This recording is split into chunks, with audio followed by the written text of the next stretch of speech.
দর্শক সহকর্মী শাহানুর সরকার জানাবেন আমাদের আজকের আবহাওয়ার খবর। শাহানুর, আজকে সারাদিন আবহাওয়া কেমন যাবে আমাদেরকে জানান।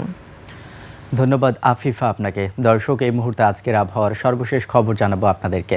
আজ 19 মার্চ 2026। আগামী 24 ঘন্টায় রংপুর, রাজশাহী, ঢাকা, খুলনা, বরিশাল সহ দেশের সব বিভাগের কিছু কিছু জায়গায় অস্থায়ীভাবে দমকা হাওয়া সহ বজ্রসহ বৃষ্টি হতে পারে। এছাড়া বৃষ্টিপাতের সাথে বিদ্যুৎ চমকানো সহ বিক্ষিপ্তভাবে শিলাবৃষ্টির সম্ভাবনা রয়েছে। আবহাওয়া অধিদপ্তরের তথ্য অনুযায়ী আগামী 24 ঘন্টায় সারা দেশে দিন ও রাতের তাপমাত্রা প্রায় অপরিবর্তিত থাকতে পারে। গত 24 ঘন্টায় ঢাকার সর্বনিম্ন তাপমাত্রা ছিল 23 ডিগ্রি সেলসিয়াস এবং ঢাকার সর্বোচ্চ তাপমাত্রা ছিল 36 ডিগ্রি সেলসিয়াস।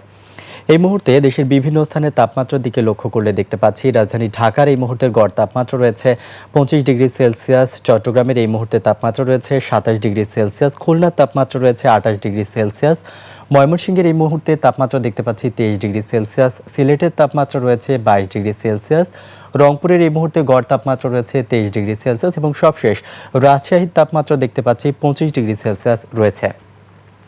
আজ সকালে ঢাকায় বাতাসের আপেক্ষিক আর্দ্রতা রেকর্ড করা হয়েছে শতকরা 91%। আজ ঢাকায় সূর্যোদয় হয়েছে 6টা 4 মিনিটে এবং আজ ঢাকায় সূর্যাস্ত হবে 6টা 9 মিনিটে। আফিফা, এই ছিল আমার কাছে আজকের আবহাওয়ার সর্বশেষ তথ্য। শাহানুর, ধন্যবাদ আপনাকে।